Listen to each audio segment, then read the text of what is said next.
Okay, we start with the three vows to the Buddha. Salutation to the Buddha. And today is June 26th. Okay. June 26th, 2010.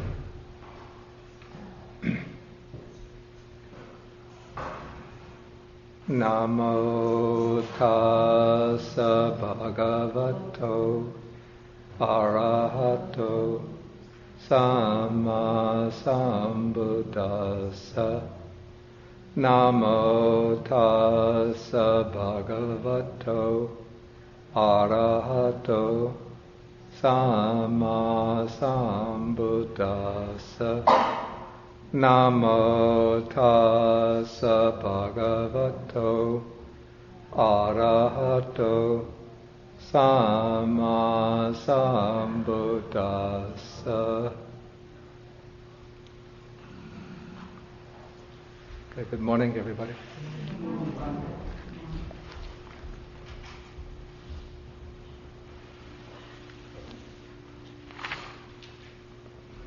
Okay, so we've been studying the greater discourse on the simile of the elephant's footprint.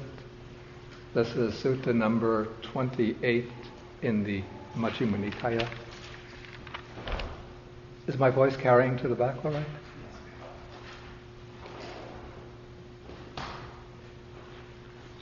Okay, and in this discourse, Venerable Sāriputta is explaining the Four Noble Truths of the Buddha.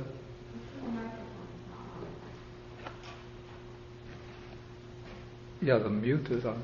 Okay, how about, okay. Okay, so Venerable Sāriputta has been explaining the Four Noble Truths that have been taught by the Buddha, and he does so first by enumerating each of the four truths. Then he takes the first noble truth, the noble truth of dukkha, or suffering, and then he analyzes or explains the different aspects of dukkha, birth, old age, sickness, death, and so on, till he comes to the five aggregates. The five aggregates are the factors of our individual identity, and the Buddha says that these five aggregates are the essential meaning of the first noble truth. Okay, so then Sāriputta enumerates the five aggregates: the aggregate of bodily form or material form, the aggregate of feeling, the aggregate of perception, the aggregate of formations or volitional activities, and the aggregate of consciousness. Then out of the five aggregates, he takes the one aggregate, which is the aggregate of material form, and then he divides this into the two aspects. There's the aspect of primary matter, which is the four great elements, and then there's the secondary matter, or derived, the matter that is derived from the four great elements. And then he takes the earth element and he analyzes the earth element, and then he uses the earth element as a basis for showing basic truths of Buddhism: impermanence, non-self, dependent origination, and so on. Okay, so I just want to map this out on the board.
Okay, so we can sort of map out the sequence of the discourse. I think, and then the camera, it's best after it gets the board to turn it away, otherwise it gets the reflection. Okay, so the section which is given the most attention is the section on the internal elements. And so we started with the earth element, and now we come to the water element. And if you remember last time I explained that each element, we actually have two ways to look at the element. One is in terms of the growth or evident manifestation of the element. So the earth element is whatever is hard and solid in the body, like skin, flesh, bones. We'll come to the water element. And the other way to look at the element is in terms of its characteristic. And so the earth element actually represents the property of hardness, solidity, and it actually goes along a scale from hardness to softness. So those are the two extremes of the earth element, and every degree of hardness or degree of softness is some kind of manifestation of the earth element. The water element, on the one hand, it's manifest most obviously in the liquid parts of the body, blood, sweat, phlegm, and so on.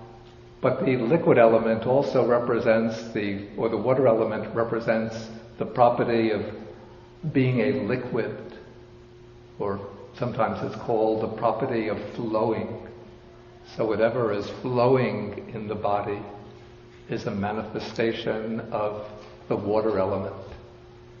And then in the Abhidhamma, the water element is also said to have the property of cohesion. What binds the particles of earth element together is said to be the water element. I'm not sure that I can agree with this actually from a scientific point of view.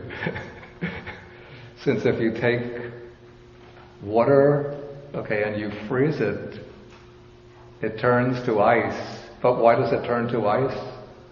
Because the molecules of the water cohere in a way that they don't when the water is in the liquid state, right?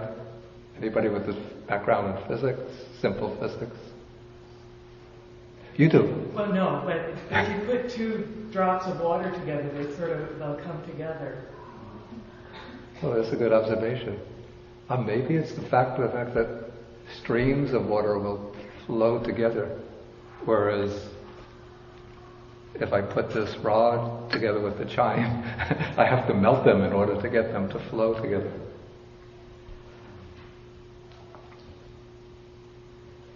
Okay, so then the fire element is on the one hand, it's manifest in things like fire or the bodily heat.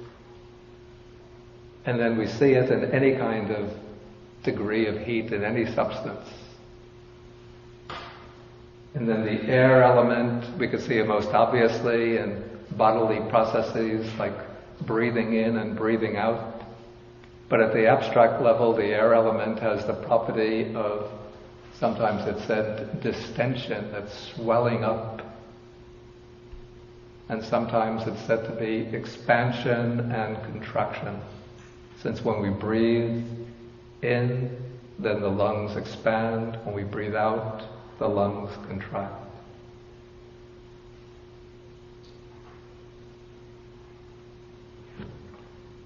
Okay, so now we'll come back to the text. We're on page 280, and we'll take paragraph 11. So Sāriputta says, what, friends, is the water element? The water element may be internal or external. Then what is the internal water element? Okay, whatever there is internally belonging to oneself, part of one's own body, that is water or watery, or liquid and liquidish, and that is clung to. In other words, this really means what is organic. And then he takes some examples, that is bile, phlegm, pus, blood, sweat, fat, tears, grease, spittle, snot, oil of the joints, urine. Okay, so those are 12 liquids or fluids within the body. And then he says, whatever else there is, internally belonging to oneself, that is watery and organic. So this is called the internal water element. Okay, now again we take this internal water element and then we take the external water element. Water coming out from the tap, rainwater, water in streams and lakes and ponds, water from the shower or the bath.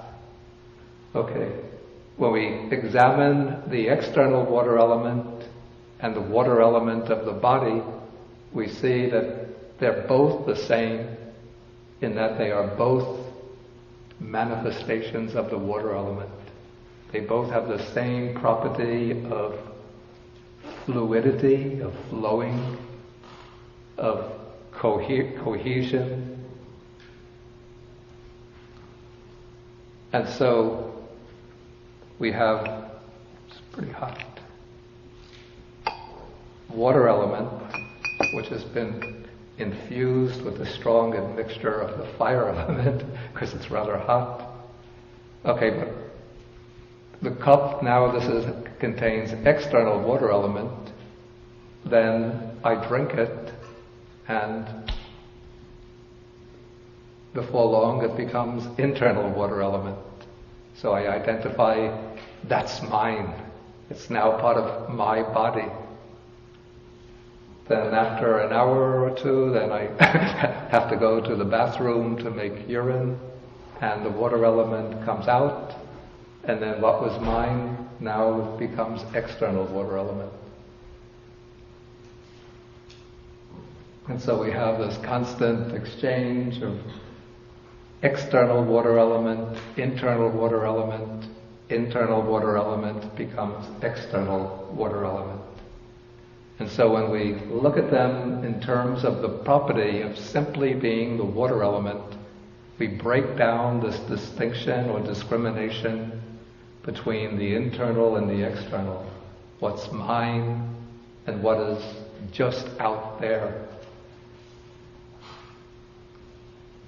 And so then when we focus on the water element, whether it be external or internal, the Buddha, Sāriputta says, that should be seen as it actually is with proper wisdom, thus, this is not mine, this I am not, this is not myself. So even this body, which consists of the water element, we can see that it's not mine, not I, not myself. Okay, when one sees this as it actually is with proper wisdom, then one becomes disenchanted with the water element. That is, one is no longer fascinated or enthralled by the body, taking this body with the water element to be I and mine. And then the mind becomes dispassionate or detached from the water element.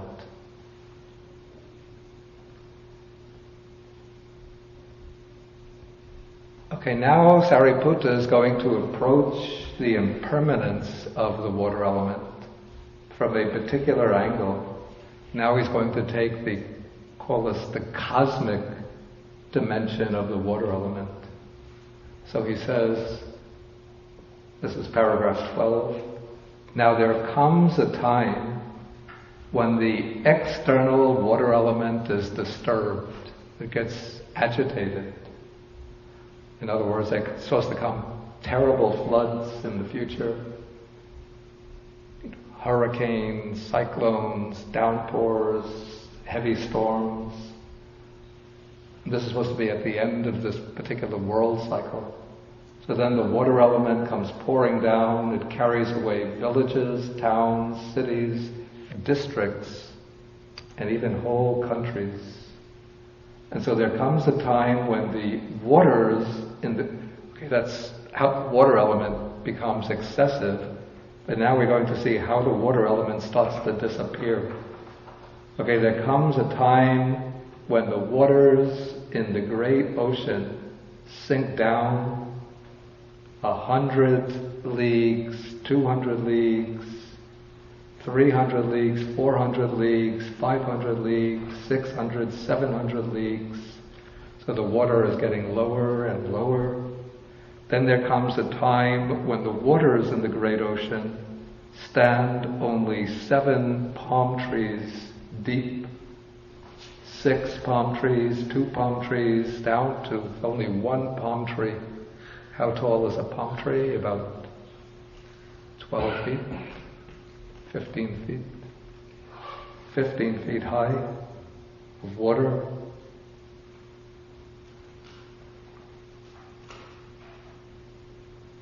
Okay, then there comes a time when the water in the great ocean stands 7 fathoms deep, 6 fathoms, 2 fathoms, only 1 fathom deep. It's only 6 feet deep. Then there comes a time when the water in the great ocean stands half a fathom, only up to the waist, only up to the knee, even only up to the ankles. And then there comes a time when the water in the great ocean completely disappears, so there's just a little moisture in what used to be the ocean. I think this will be the time in the future when the sun starts to expand and its heat increases, so it starts evaporating all of the water on the earth. I mean, this will happen in the future. You don't have to start filling buckets with water tonight, since it might be millions and millions of years in the future.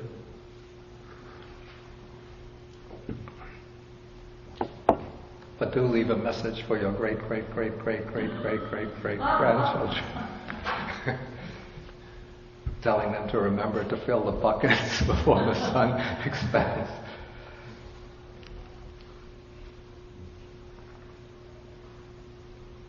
Okay, so now all of the water has disappeared except a little moisture in the ground.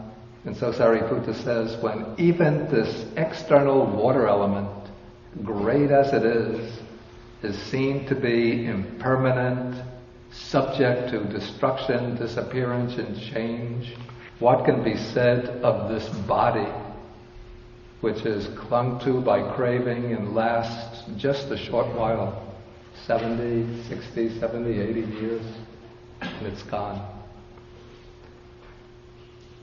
And so there can be no considering this body and this internal water element of the body, no considering it as I, mine, or I am. Okay, so in this way, Sāriputta sort of dramatically highlights the impermanence of the body.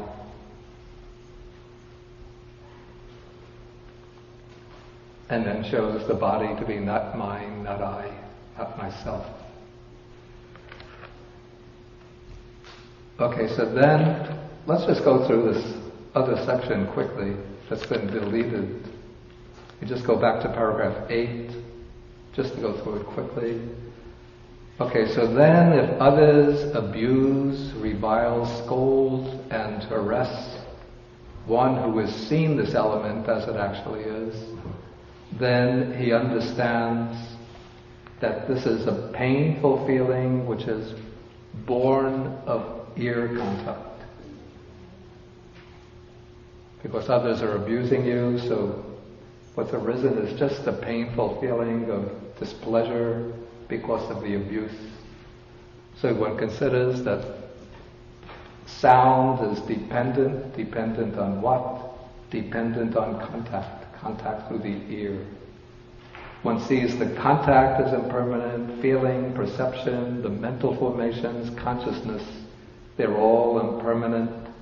And so after having meditated on the element, one now switches over into this new situation and investigates it in terms of conditionality, dependent arising.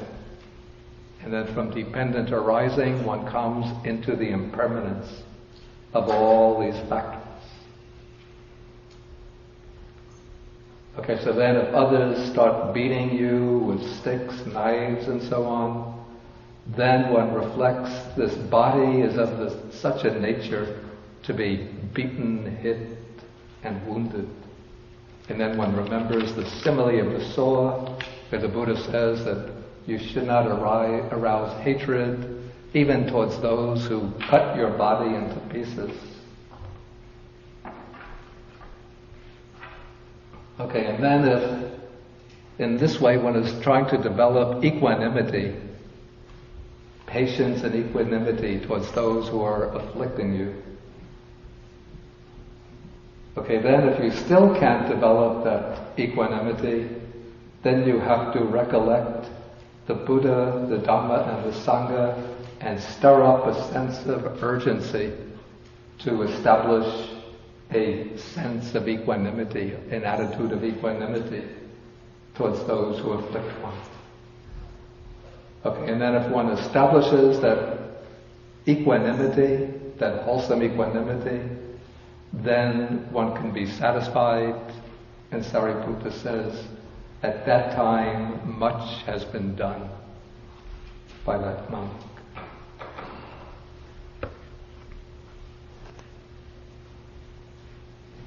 Okay, let's go through the other two elements now, remaining two elements. Okay, then we come to the fire element, which has the property of heat. Okay, so now Sāriputta says the fire element also might be internal or external. What is the internal fire element? Whatever there is internally belonging to oneself that's fiery and clung to. So this is whatever there is in the body that is hot. So he says that by which one is warmed. You know, this is the natural heat of the body, 98.6 usually. Whatever ages, it's said that it's through the fire element that the body matures and grows old.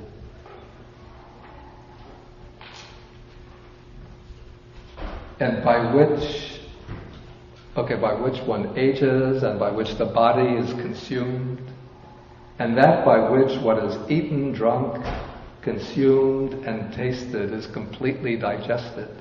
Since digestion is really the process by which the body warms up the food that one eats in the stomach and then dissolves it into the hydrochloric acid, which is able to function through the heat element, and then it absorbs the food into the body. And then whatever else there is in this body that's hot, fiery, and so on, this is called the internal fire element. Okay, now one contemplates the inner fire element and the external fire element. For example, the heat of the sun, the heat of a fire, the heat of coming from a radiator in the winter. Okay, so they're all simply, when you look at them objectively, different manifestations of the same element, the fire element. So I can't take the fire element in the body to be mine. Don't take the external fire element to be something separate from myself. But in fact, this body has come into being through the heat of the sun, through the energy of the sun. The energy of the sun gets converted by the plants into energy, which is stored up in plants in the form of sugars and starches. Then when I eat food, it breaks down those sugars and starches into the constituents and then reassembles them in the body into the organic matter of the body. And so it's the heat of the sun in the form of the energy stored in food which gets released into the body and provides the building blocks for my own body and also the energy of my own body. And then our bodies are constantly giving out heat, which will be absorbed into the atmosphere. So if you ever go into a crowded elevator, even if it's a winter day where it's quite cold outside, but people are packed into the elevator, you notice the elevator is getting warm. Why is that? The air might be outside 65 degrees, but our bodies are always emitting heat at the temperature of 98.6. And so in the crowded elevator, it could be almost like the weather today.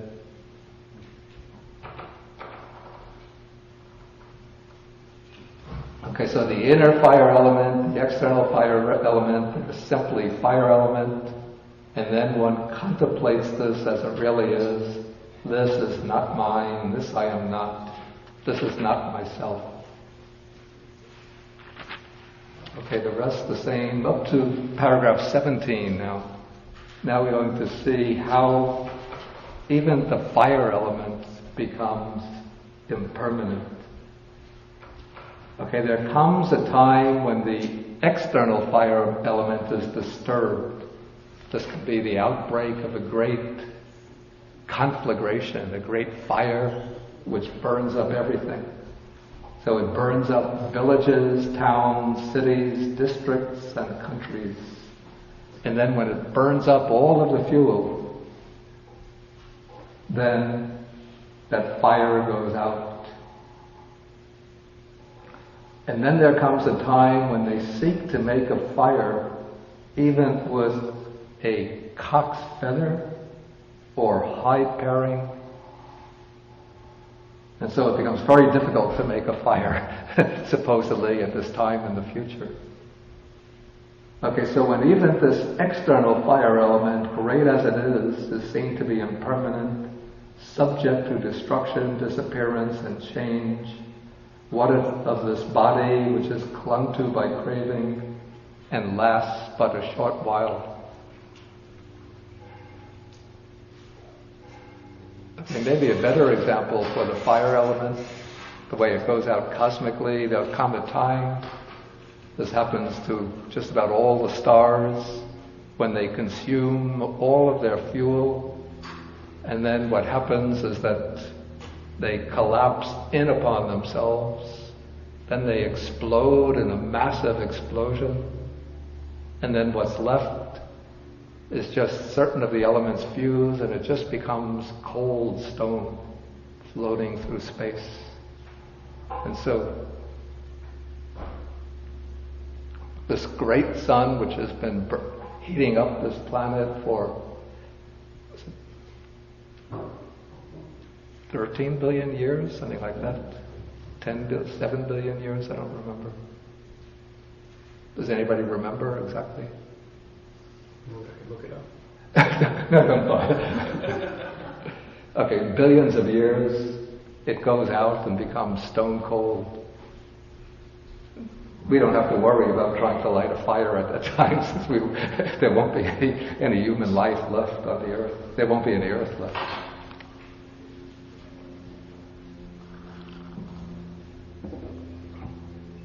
Okay, then we come to the air element. Again, air element is internal or external. What is the internal air element?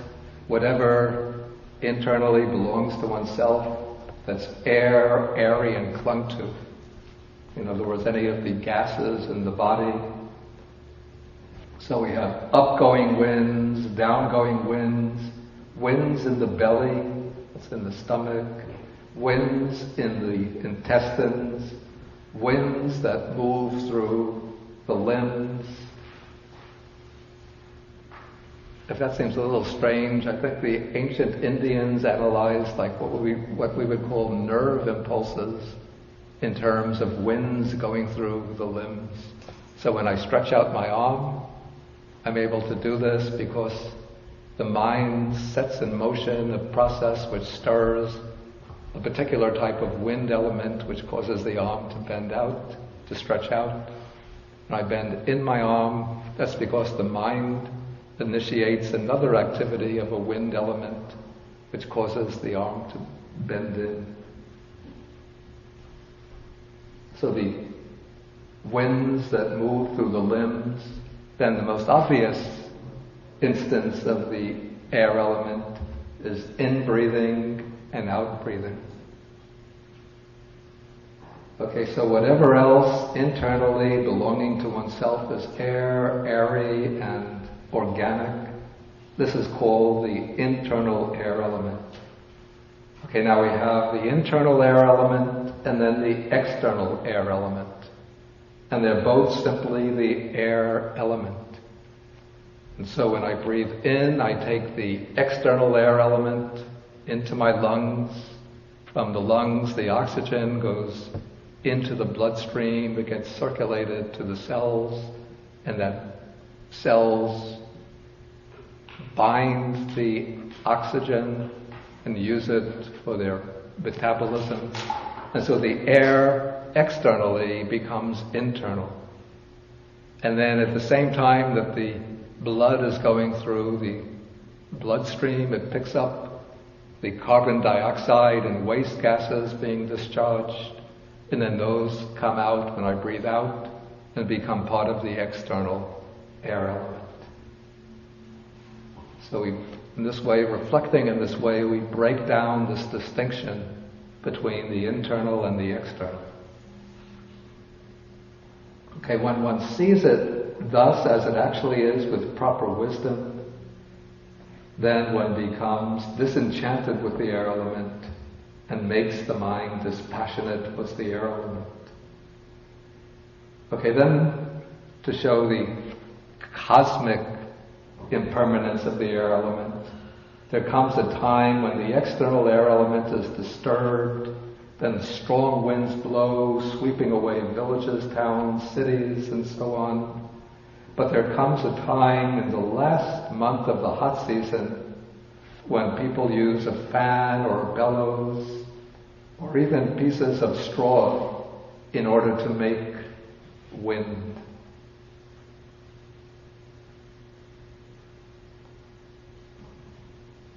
Okay, so in this way, the external air element is seen to be impermanent, subject to seas. And so what of this air element in the body? That too is impermanent, so it can't be considered as I or mine. Okay, so this takes us through the opening section on the four great elements. If there are any questions, then please feel free to ask them now.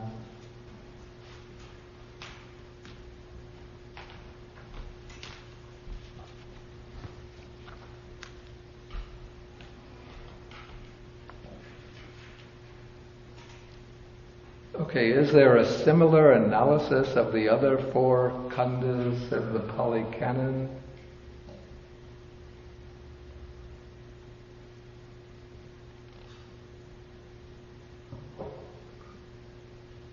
Well, there's analysis of the khandhas into their constituents, not exactly in the same way, but Samyutta Nikaya, chapter 22, the chapter on the five khandhas. If you look through that, you'll find a few suttas which analyze the khandhas into their constituents.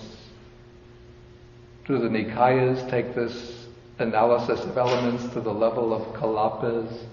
No, the kalapa is a term that's used in the Abhidhamma commentaries. I won't go into the explanation of it. Any questions?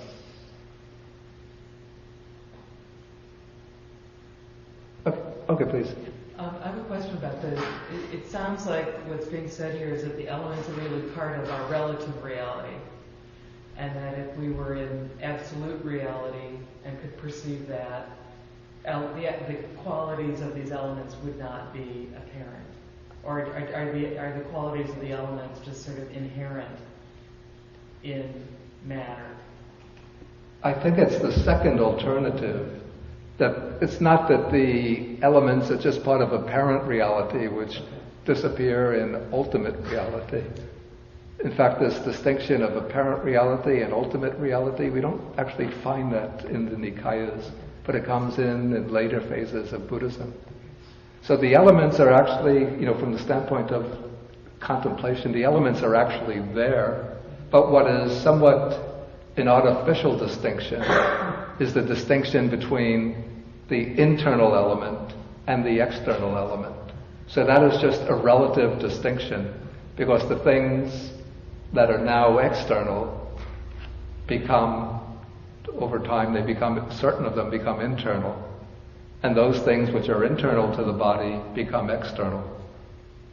And then eventually when this body dies, say it's buried, then it decays, and so all of the matter of the body just becomes part of the earth. It gets eaten by different creatures. If we put the whole body into the coffin, eventually creatures will, even though now they're trying to make the coffins really tight so no creatures can get in. It's how that sense of I and mine attaches.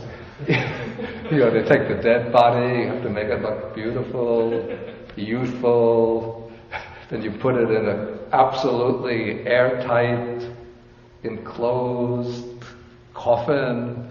So I don't want any critters getting into my coffin. I don't want them eating up my body.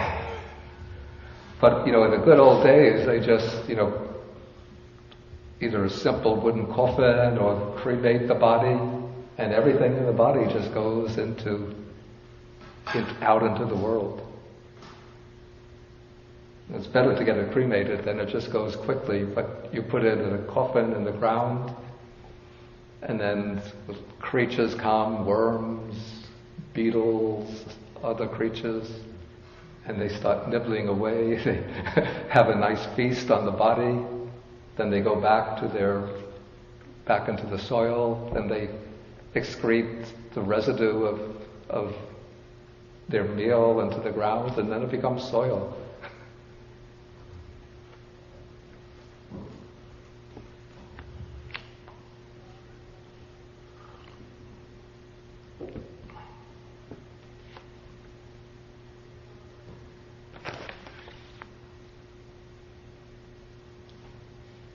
And I should say that even though this is set out in a very analytical way like this, but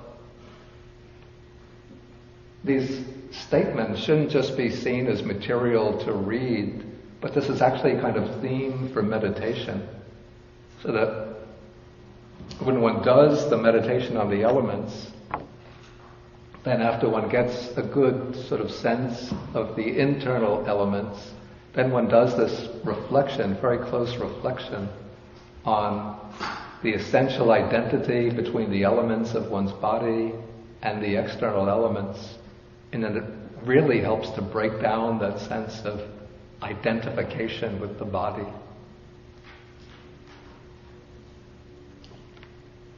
Okay, so now in terms of our scheme, Sāriputta has taken the four elements, dealing with them especially in terms of the internal, but also bringing in the external. But so far he's been analyzing primary matter. Now, step by step, he's going to bring in everything from the Four Noble Truths that he has put aside. So we come to paragraph 26, and he says, "Friends, just as when a space is enclosed by timber and creepers, grass and clay, it comes to be termed a house." Okay, so we have this building, we have these beams, these planks of wood, we have the walls, floor, everything set up, and so we have the idea this is Guanyin Ho. But if we look at it analytically, what is Guanyin Ho? Take away the walls, knock down the walls. Is Guanyin Ho still there? Yeah, it's still there. Take away the beams from the roof, or the boards from the roof, Kuan Yin Hall is still there. Maybe now you're a little more doubtful, but you say, I'll give you the benefit of the doubt, it's still there. Then you knock down the walls, so just the floor remains. Kuan Yin Hall still there. Well, now you're about 3/4 doubtful, but you say, maybe. But now we pull up the planks of the floor, and so there's nothing left but the space where Kuan Yin Hall stood. And you say, is Kuan Yin Hall there?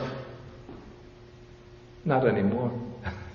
If everybody here recognized that this used to be Kuan Yin Hall, so Kuan Yin Hall, and if we all die and nobody remembers this place, then it ceased to be Kuan Yin Hall. No. It's all about designation. We would all say, Kuan Yin Hall used to be there.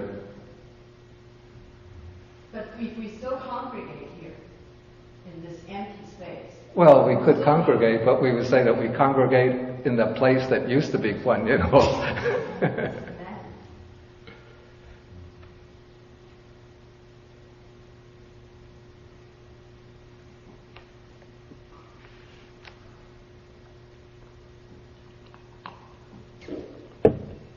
Or if you say that's Kuan Yin Hall, it's done with a kind of note of irony. That's Kuan Yin Hall?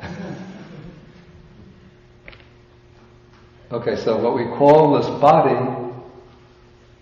what we call the house depends on these timber, creepers, grass, and clay. And so we have a space that's enclosed by bones and sinews, flesh and skin. It comes to be termed, here we call it rupa, but it really means rupa in the sense of the body. According to the commentarial way of explanation, it's the space that's enclosed by the skin, by the bones and sinews, that represents the derived matter.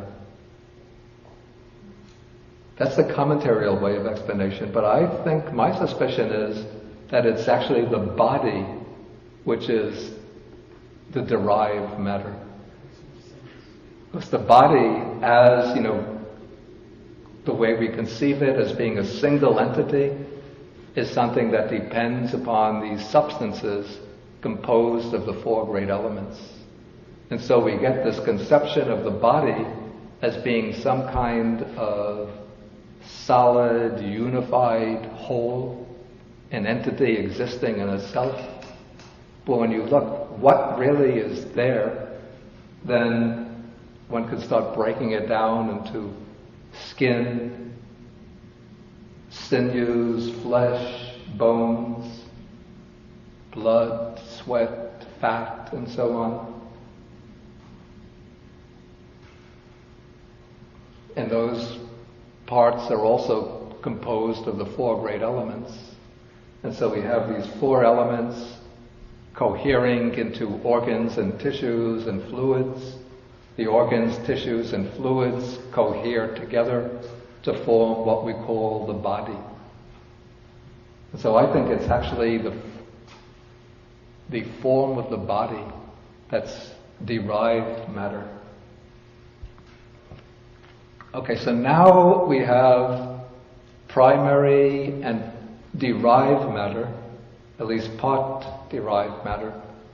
Now Sāriputta is going to bring in all of the other aggregates with a very interesting section that starts on paragraph 27.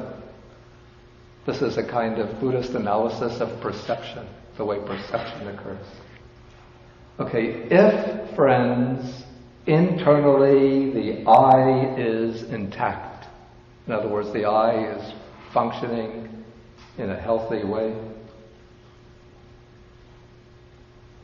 but no external form comes into its range, and there is no corresponding engagement or attention, then there is no manifestation of the corresponding section of consciousness. Okay, so let's say, normally we're seeing things because the eye is our primary organ of sense of perception. So when we're awake, we're always seeing things. But let's just take in terms of a specific entity. Let's say birds. Okay, internally my eye is intact, but no birds come into range. When I'm in the Kuan Yin Hall, I don't see any birds. Okay, and there is no corresponding engagement or attention to birds. And so there is no manifestation of the corresponding section of consciousness.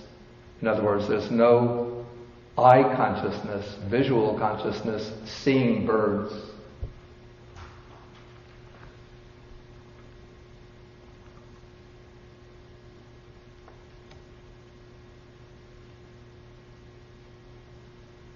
Okay, now we come to the next one. If internally the eye is intact and external forms come into its range, but there is no corresponding engagement or no attention, and still there is no manifestation of the corresponding section of consciousness. Okay, so again, we'll take that same example. Okay, my eye is functioning normally, and maybe I'm giving the explanation of the sutta. Maybe some well, I just saw one right outside. But okay, I'm giving an explanation of the sutta, and then a bird comes into the hall, or actually there are probably birds flying around these trees outside all the time, coming into range of my eye. But because I'm looking at the audience and thinking about what I'm saying, so I don't see the bird.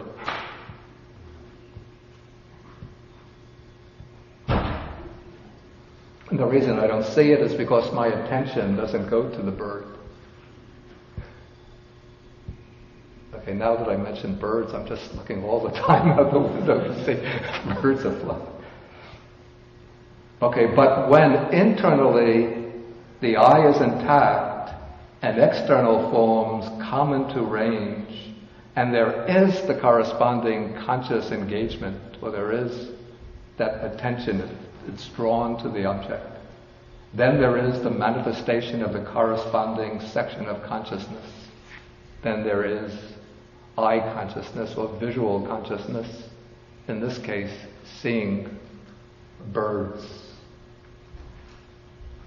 Okay, so when the text speaks of the corresponding section of consciousness, what we actually have occurring here is a kind of whole experience, a complete experience, in which consciousness is the chief factor, because consciousness is what knows the object. Okay, so now Sāriputta says he's going to break this experience down into the 5 aggregates. He says the material form in what has thus come to be is included in the material form aggregate subject to clinging. Okay, so when I see the bird or see anything, I see this chair, then there is something in that experience that belongs to the material form aggregate. And so what is that? In this experience, there's the eye itself, that is the sense faculty with the ability to see, but which serves as the basis for the act of seeing, the door, the sense door for the act of seeing.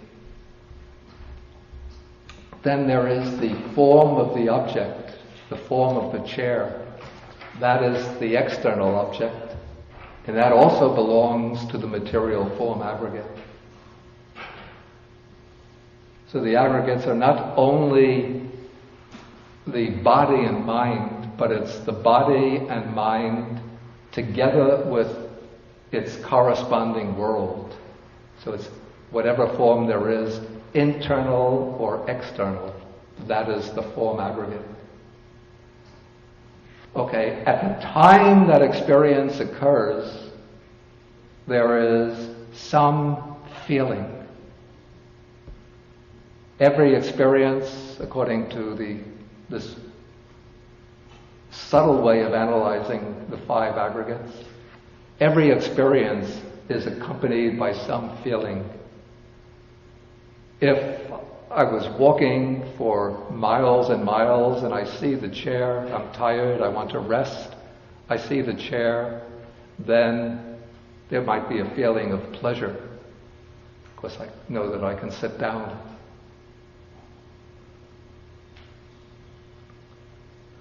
If I want to really sit back in a comfortable chair and somebody gives me one of these fold-out chairs, then maybe a feeling of displeasure. But if I'm just talking here and my eye falls on the chair, then it will be a neutral feeling. Okay, but there's some feeling that occurs, and that feeling belongs to on that occasion, that is the aggregate of feeling. Then there is some perception. What is the perception? That is the mental function by which one is able to identify the object. That is what enables one to pick out the features of an object, and one knows what the object is. For example, if you see a person you know, one of your friends, what happens is this mental function of perception picks out of the visual field. Maybe you're shown, let's say, to make it a little more interesting, you're shown a picture of a group of high school students. Maybe your friend shows you this group of high school students and says, "Which one is me?" So maybe you didn't know that friend in high school. Maybe you know them only when they're 40 years old. So you have to look at the photograph, you look at each of the faces, and so what you're doing is sort of selecting features from the faces in order to see which corresponds most closely to the face of your friend who's now 40 years old. And then if you see certain features, that is perception, picking them out and assembling them together. And then at a certain point it brings identification. Ah, that one is you. He says, "Idiot." That's not me.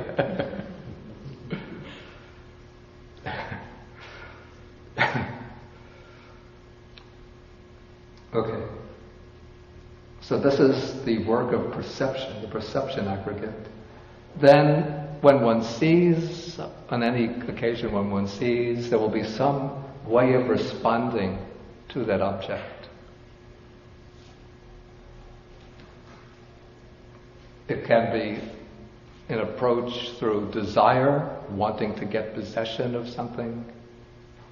It can be an approach governed by aversion, wanting to harm or to push away something. It can be any kind of action that one has to take in regard to that object.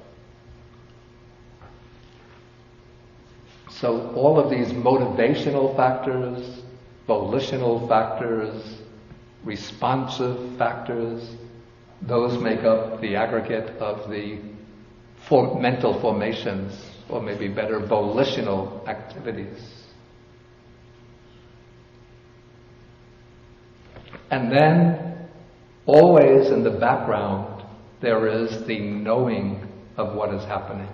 And what I call the light of awareness that illuminates the field of cognition. And that is the aggregate of consciousness. So in that way we have these 5 aggregates present in the experience of seeing a form.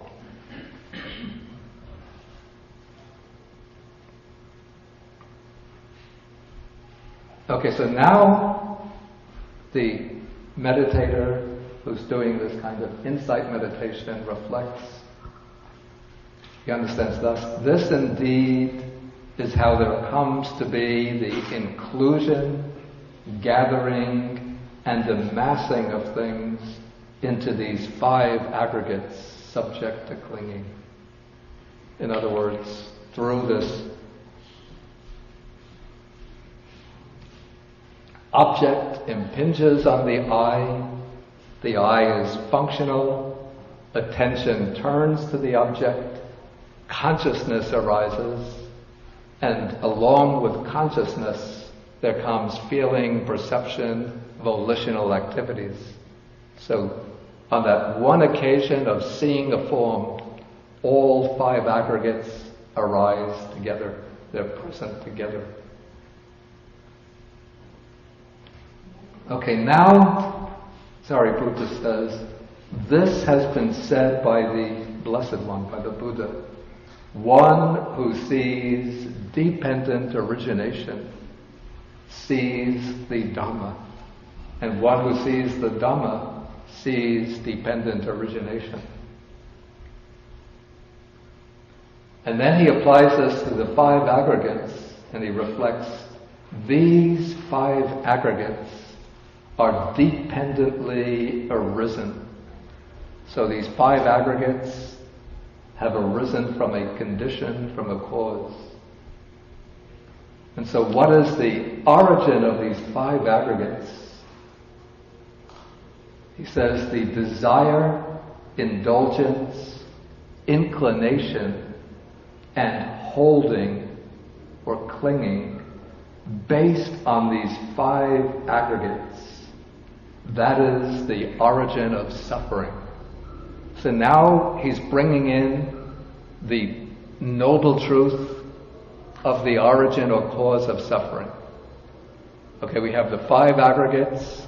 These 5 aggregates come into being at conception through what's called here the desire, indulgence, inclination, and grasping. So death has taken place, but there's still a holding to the 5 aggregates, and that holding brings into being the new set of 5 aggregates that make up our present experience. Okay, then the removal of desire and lust, the abandoning of desire and lust for these 5 aggregates, that is the cessation of suffering. So that is now the truth of cessation. When desire, clinging, craving are abandoned, then, of course, the 5 aggregates stand throughout life, but there's no coming into being any more of the 5 aggregates after passing away. So that becomes the cessation of dukkha. And then at this point, he says that at that point too, much has been done by that monk.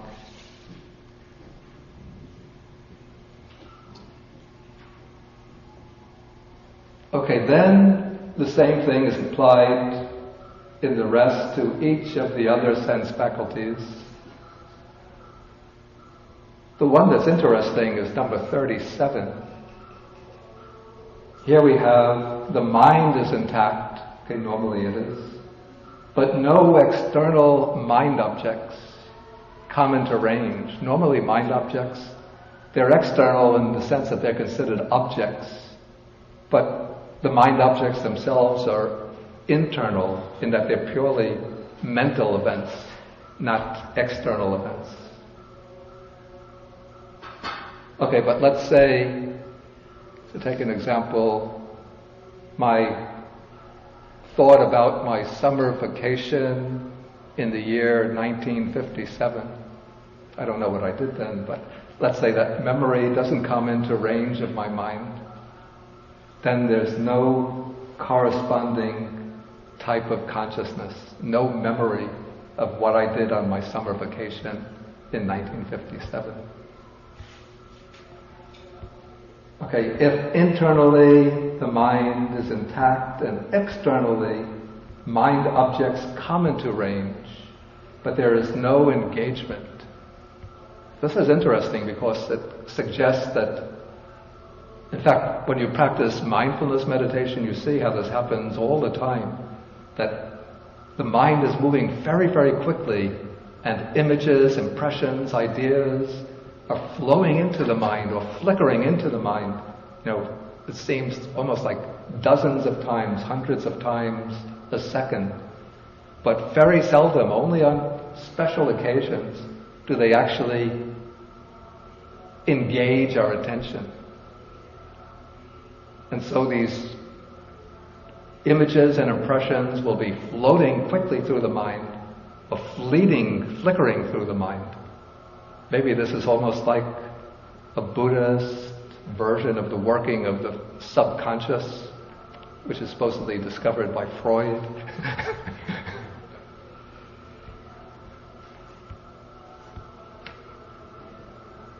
Okay, so there's no manifestation of the corresponding section of consciousness. But when internally the mind is intact and external mind objects come into its range and there is the attention to them, then there is the manifestation of the corresponding section of consciousness. Okay, I think back 1957. Let's see, I was 12 years old. Yeah. Now I think that was my first summer in a place called Tustin Mountain Lake Summer Resort. Okay, so I remember.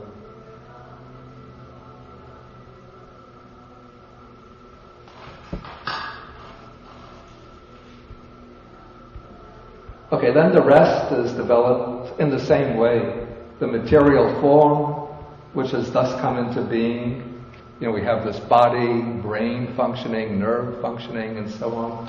That's all part of the material aggregate. Then there's a feeling, perception, volitional activities, consciousness. Each belongs to its own aggregate. So that's the analysis by way of the 5 aggregates. These 5 aggregates have originated through desire, indulgence, inclination, and holding. These are all just names for craving. And then the removal of desire and lust and so on for these 5 aggregates, that is the cessation of suffering. And so we treat the noble truth of suffering, the origin, cessation, and then we could say that the whole practice being described here of investigating the experience in terms of the 5 aggregates, this is the practice of the Noble Eightfold Path. So even though the path isn't specifically mentioned, but just by describing the practice, the noble truth of the path is included. So in this way, Sāriputta has brought together the entire teaching of the 4 Noble Truths using this very complex analytical scheme. Okay, at this point then I'll ask now whether you have any questions based on the whole sutta. Okay, take the floating microphone. The question about the order of form, feelings, perception, volition, consciousness. I see it listed in this order always, but it does not take place in this order. Yeah, this is an interesting point. Did you have something further you wanted to say? Well, really wanting to question the particular order and why, or if there's a relevance to it. Okay. I think the reason why this particular order is used is in order to go from what is coarser or easier to understand to what is subtler, more difficult to see, more difficult to understand. And so form, especially form is the body, that's relatively easy to see. Then feeling is something which is, much of the time we're attentive to our feelings. And so we could see, especially pleasure and pain. A lot of our mental activities centers around avoiding pain and experiencing pleasure. Okay, then perception would be more subtle than feeling. The volitional activities, maybe they're held to be more subtle than perception, but at any rate, actually they don't seem to me to be more subtle than perception, but the volitional activities usually become more prominent as a response to perception. It's when we identify things or when we feel things that we respond to them with some kind of activity. And then consciousness is the most subtle, because it's just, the way I see it, it's just that basic awareness sort of lurking in the background that lights up the field. Right. In the example of the chair and being tired, there is the I sitting in the chair, so we have the form with the I, the form of the chair. Yeah.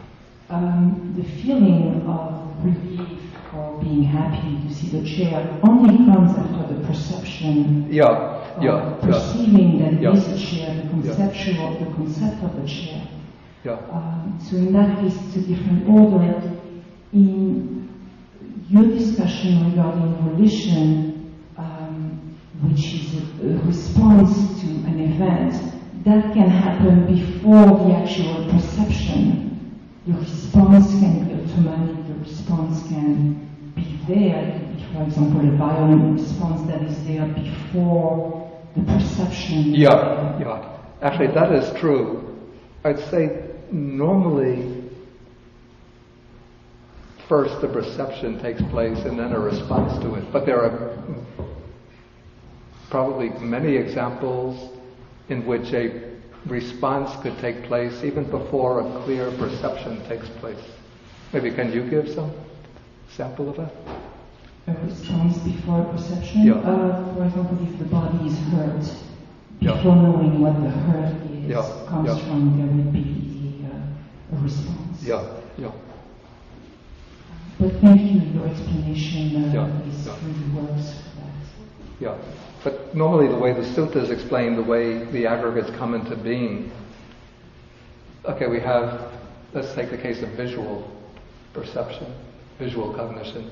Okay, the form impinges on the eye, then consciousness or mind gets turned towards the object through the eye, and consciousness,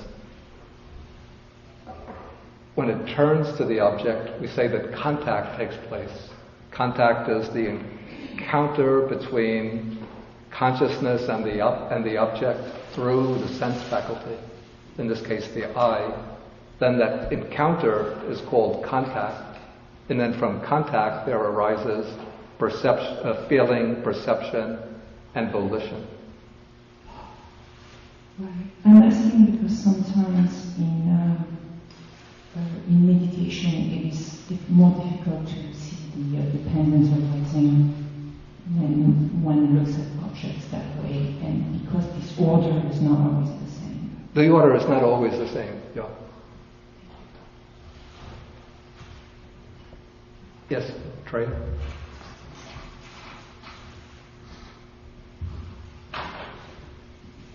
I just want to make sure I understand this correctly. And I know you got my answer to this last week. It seems that the main thrust of what the Great One Sāriputta is teaching here, these teachings are specifically designed to remove self from the five aggregates. But to remove the conception of self. Conception of self. Because the sense of self is so deeply ingrained in the aggregates.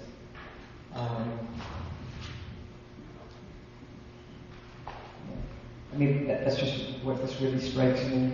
And in terms of the Eightfold Noble Path, it really seems to me, especially what is focused upon here, is the right view. That seems to be within Sāriputta's specialty. It also occurs to me, especially when he says much has been left by this bhikkhu, especially towards the end, that if you could really, really realize that, we would seem to be akin to stream entry, because if you could really, just really get rid of that sense of self, Yeah. and see things as they are, Yeah. then much would be done. I mean, it's not that hard to comprehend intellectually. Yeah. I get it. But to really do it, it's Yeah. a whole other Yeah. thing. I think that's also one of the reasons why the sutta is so repetitive, in that it's the way the ancients would treat a sutta, not just like we do, like a text to read. Some in some of the classes I hear they assign the Majjhima Nikaya 2 weeks, 3 weeks. So what can you do? You just go through reading like a novel. That's not really the way you do it. But it's supposed to be something that you take up slowly, and then you absorb the ideas, and then use it for contemplation, going through it mentally again and again and again. And then first it starts at somewhat of an intellectual level, but then through that repetitive process of repeating, that intellectual activity turns into experiential insight. Okay, let's take some of the internet questions. Is contact part of perception and consciousness just the knowing? The contact itself is not treated as part of perception, but contact is treated as a condition for perception. So the way the suttas define contact, they say it's the coming together of 3 things: consciousness, object, and sense faculty. But the way I explain it is it's the coming together of consciousness with the object through the sense faculty. And then when that encounter with the object takes place, then perception occurs.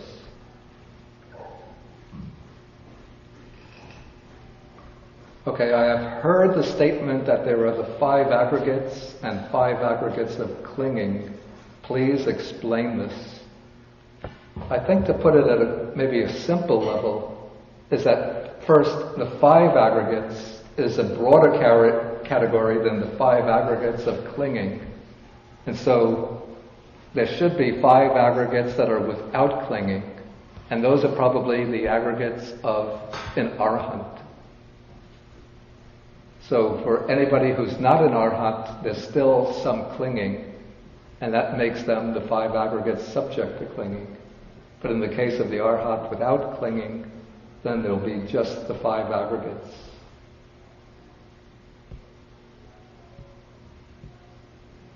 Third question, how do thoughts arise in the mind? That's a big question. It's a complicated issue. It doesn't really relate directly to the sutta. Oh, I see, these are other questions. Does the Pali Canon say anything about the relationship between the mind and the brain? No. In fact, I think the function of the brain, or the role of the brain as a basis for consciousness or mental activity, was just discovered in the 19th century. Maybe if anybody knows more about that, let me know. But I think before that, or maybe the 18th century, before that, the function of the brain was not understood. But I'll have to check on that. But nothing is said in the canon about the brain except in part of the one version of the contemplation of impurity, the impure parts of the body. Okay, could you explain the meaning of the statement in footnote 341, profounder implications, 341?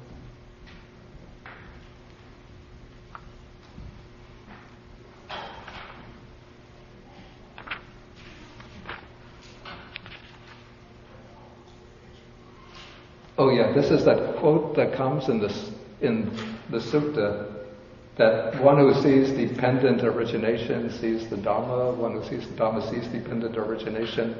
It's interesting, Sāriputta says, thus it was said, or as it was said by the Blessed One, but I've read, the whole Pali Canon, and the only place in the Pali Canon where you find that statement is in this sutta, Sāriputta quoting the Buddha.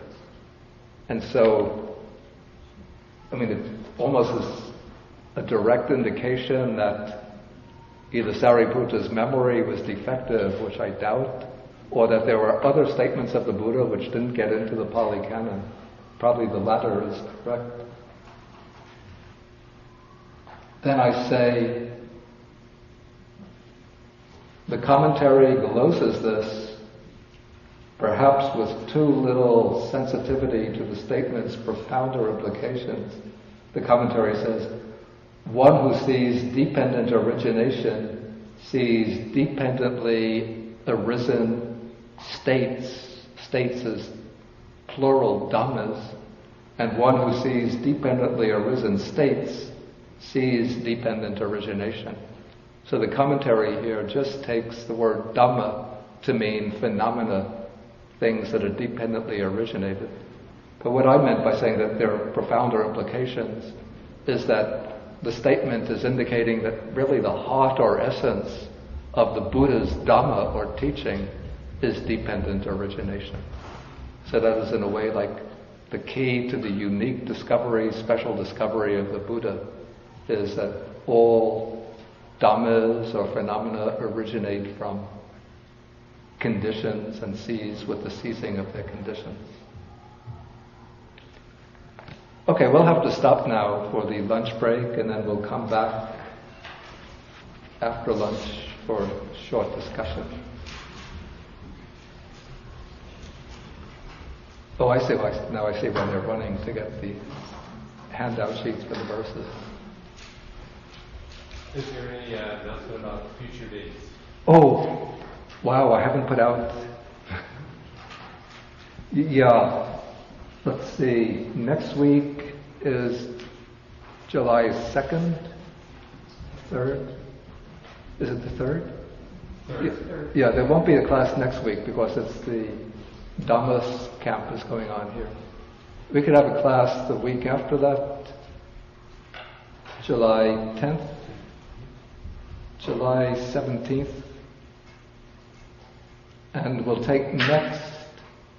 I will make up the list and then send it to Kaiti, but what we'll take next will be, I think it's the longer discourse on the simile of the heartwood. The shorter one. The shorter is actually longer. Excuse me? The short one's long. The shorter one has one more. Yeah, I know. You had said number 30 in here. Yeah, it's number 30. Yeah. Then I'll make up a list of the ones that come after that. The suttas will study after that. Okay, so let us share the merits.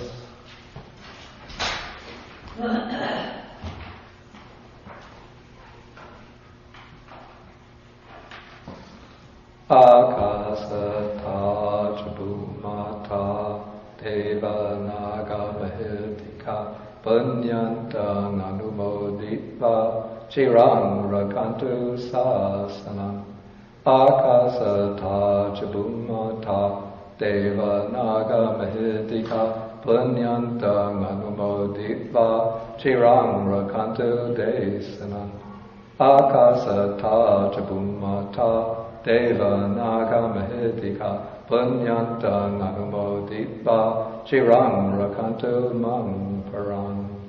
Etavata cham hehi sampadam punya sampadam sabbe devanumodantu sabba sampati siddhya sabbe bhutanumodantu sabba sampati siddhya sabbe satanumodantu sabba sampati siddhya bhavagupadhaya vichihitato etantare satakayupapanna rupya rupicha asanya sanino dukkha pamuchantu Posantu nibuting.